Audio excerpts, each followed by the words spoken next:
नमस्कार, मैं हूं नारायण शर्मा और आप देख रहे हैं AINS न्यूज़ 24 चैनल। अब खबरें विस्तार से। छत्तीसगढ़ के पूर्व मुख्यमंत्री भूपेश बघेल ने कहा कि छत्तीसगढ़ में चारों तरफ अराजकता का माहौल है। विधायक खुलेआम तहसीलदार को पीट रहा है और FIR तहसीलदार के खिलाफ दर्ज हो रही है। पानी के लिए पार्षद की हत्या की जा रही है। निर्दोष पर आर्म्स एक्ट लगाया जा रहा है। भूपेश बघेल ने आरोप लगाया कि हसदेव जंगल को फिर काटने की अनुमति अडानी समूह को मिल गई है और मुख्यमंत्री चूं तक नहीं कर रहे हैं। लगता है उन्हें मुख्यमंत्री इसीलिए बनाया गया है। भारतीय जनता पार्टी ने RSS ने जो बोया है अब उसे काटना पड़ रहा है, क्योंकि लोगों के मन में आक्रोश भरने का काम पूरे देश भर में नफरत फैलाने का काम किया। और उसका उदाहरण देख लीजिए कि विधायक किस प्रकार से तहसीलदार के साथ पिटाई कर रहा है। कार्यालय में जाके विधायक पिटाई कर रहे हैं और FIR तहसीलदार पे हो रहा है। काउंटर इसलिए किया जा रहा है कि भाई ताकि केस वापस लिया जा सके, दबाने के लिए। किस प्रकार से आपने देखा कि कांग्रेस के जो जिला के उपाध्यक्ष हैं उनके खिलाफ फर्जी केस बनाया जा रहा है। किस प्रकार से मंत्री और सांसद सार्वजनिक रूप से अधिकारियों से भिड़ रहे हैं। मतलब एक अराजकता की स्थिति है, कोई किसी को सुनने वाला नहीं, क्योंकि सरकार खुद स्वार्थ पूर्ति में लगी हुई है। आज हसदेव में 7 लाख पेड़ काटने की अनुमति मिल गई है हमारे प्रधानमंत्री जी के प्रिय मित्र अडानी को। विष्णुदेव साय जी के मुंह से एक शब्द नहीं निकल रहा है। जिस जंगल में हमारे आदिवासी भाई रहते हैं, जो आश्रय है, जहाँ बायोडाइवर्सिटी है, उस सबको ख़त्म कर देना चाहते हैं। लेकिन विष्णु जी तो यही चाहते हैं, बोलते भी हैं कि अडानी को और क्या दिया जा सकता है। हमारे विष्णु जी बिल्कुल लगे अडानी को और क्या क्या दिया जा सकता है, तो उसमें लगे हुए हैं। वो बनाया इसलिए गया है मुख्यमंत्री उसको कि यहाँ छत्तीसगढ़ की सारी संपदा को अडानी को सौंप दिया जाए। अन्यथा यदि छत्तीसगढ़ के हितैषी हैं तो उनके खिलाफ बोल के दिखाए या कार्रवाई कर रोक के दिखाए। अंतर्राष्ट्रीय सीमा के बलरामपुर जिला अस्पताल में भर्ती महिला मरीज की छत से गिरने के कारण मौत हो गई। परिवार ने अस्पताल प्रबंधन पर लापरवाही का आरोप लगाते हुए पुलिस से जांच की मांग की। पुलिस से न्याय नहीं मिला तो परिवार राजधानी प्रदेश के मुखिया से मिलने पैदल ही निकल पड़ा। 16 मई को बलरामपुर से पदयात्रा करते परिवार आखिरकार 25 मई को रायपुर पहुंचा और मुख्यमंत्री निवास के सामने बैठ गया। खबर लिखे जाने तक पीड़ित परिवार की मुलाकात मुख्यमंत्री से नहीं हो पाई है। मेरा नाम मंजू सिंह है और जो मृतिका है मैं उनकी बेटी हूं और मेरा मांग है जो हॉस्पिटल प्रबंधक हैं और सलाहकार हैं उनके ऊपर कार्रवाई होना चाहिए। थाना प्रभारी थाना स्टाफ के ऊपर कार्रवाई होना चाहिए, क्योंकि जब हम थाना में गए रिसीविंग के लिए उन लोग बुलाए नहीं थे। हम लोग खुद से, मैं गई थी और मेरे साथ गए थे मेरे परिजन, और वहाँ बैठा करके 2 घंटा प्रताड़ित किया, मानसिक दबाव बनाए। जो मैं वहाँ बोलना चाह रही थी उनको ना सुन करके वो इधर उधर की बातें कर रहे थे। इसलिए मैं चाहती हूँ कि उनके ऊपर FIR हो।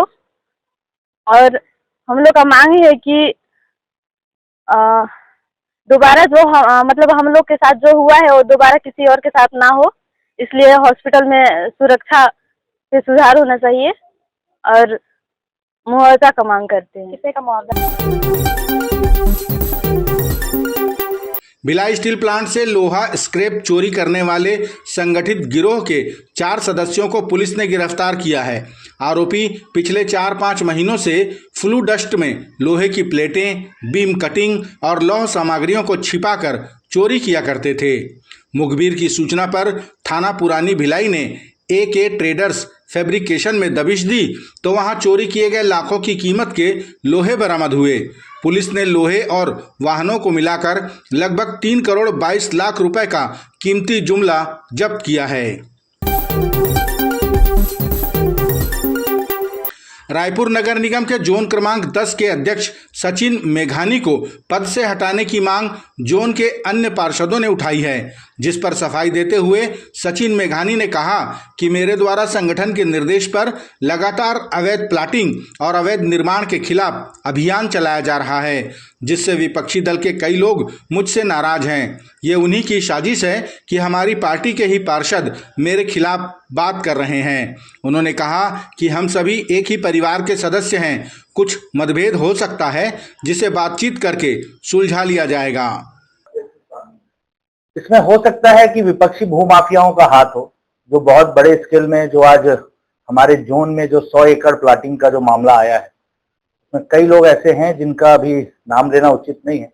एक साजिश है सोची समझी और विपक्षी लोगों का काम है, क्योंकि सब पार्षद हम लोग आपस में एक हैं और किसी भी पार्षद से हमारा मतभेद नहीं है।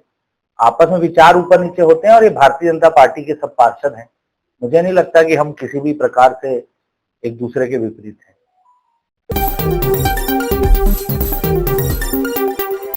छत्तीसगढ़ सरकार द्वारा मीसाबंदियों को पेंशन देने के निर्णय का कांग्रेस ने विरोध किया। कांग्रेस प्रदेश अध्यक्ष दीपक बैज ने कहा कि मीसाबंदियों ने वर्तमान सरकार के खिलाफ काम किया था, उनका देश की आज़ादी में कोई योगदान नहीं है। फिर भी भाजपा की सरकारें मीसाबंदी के वंशजों को पेंशन देकर आम जनता की गाढ़ी कमाई का दुरुपयोग कर रही हैं। मीसा बंदियों के परिजनों को पेंशन देने जा रही है। ये साई सरकार का निर्णय गलत है, इसका कांग्रेस पार्टी विरोध करती है। मीसा बंदियों का देश के आजादी के लिए क्या योगदान था? उन्होंने तो वर्तमान सरकार के खिलाफ में लड़ा। जनसंघ, भारतीय जनता पार्टी के नेता वर्तमान सरकार के खिलाफ लड़ाई लड़े। फिर उनका आजादी, देश की आजादी में क्या उनके योगदान रहा? और मीसा बंदियों के वंशज को भी पेंशन देना आम जनता की गाढ़ी कमाई का लूट है। साई सरकार इस तरह के निर्णयों को तत्काल वापस ले और मीसा बंदियों को पेंशन देना बंद करे। बिलासपुर पुलिस ने लंबे समय से डीजल चोरी करने वाले गैंग को पकड़ने में सफलता प्राप्त की है। इस गैंग के सदस्य हाईवे पर ट्रकों में डीजल की लूटपाट किया करते थे। पुलिस इनके पीछे लंबे समय से लगी हुई थी। आखिरकार उन्हें सफलता मिली। बिलासपुर एसएसपी रजनेश सिंह ने बताया कि अभी गैंग के 3 सदस्य पकड़े गए हैं। जल्द ही अन्य सदस्य भी पकड़े जाएंगे और इनके द्वारा डीजल चोरी से जमा की गई संपत्ति को जब्त किया जाएगा। इनसे गाड़ियां बरामद हुई हैं, स्कॉर्पियो बरामद हुई है और ड्राइवर वाहन, रेनॉल्ट ड्राइवर वाहन, चाकू, नकदी रकम, 74 लीटर डीजल और इनके द्वारा हज़ारों लीटर डीजल लूट किया गया है।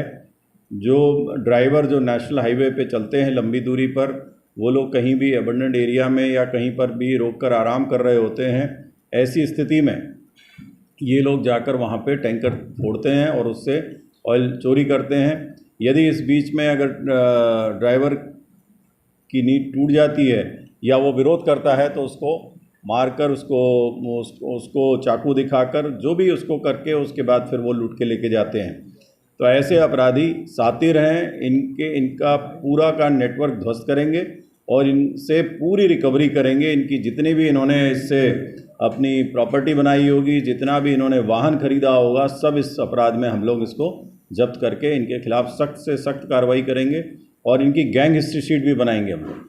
इनकी गैंग हिस्ट्री शीट बनाकर जो बाकी डिस्ट्रिक्ट हैं उनको भी इसको शेयर करेंगे, जिससे कि इन पे अब आजीवन इन पे नज़र रखी जाएगी कि इनके आपराधिक कृत्य होने के कारण इनके खिलाफ लगातार प्रिवेंटिव कार्रवाइयाँ और आगे से इनके किसी भी ऐसे अपराध में सम्मिलित होने से पहले पुलिस काफ़ी सतर्क रहकर उनके खिलाफ सख्त कार्रवाई करेगी।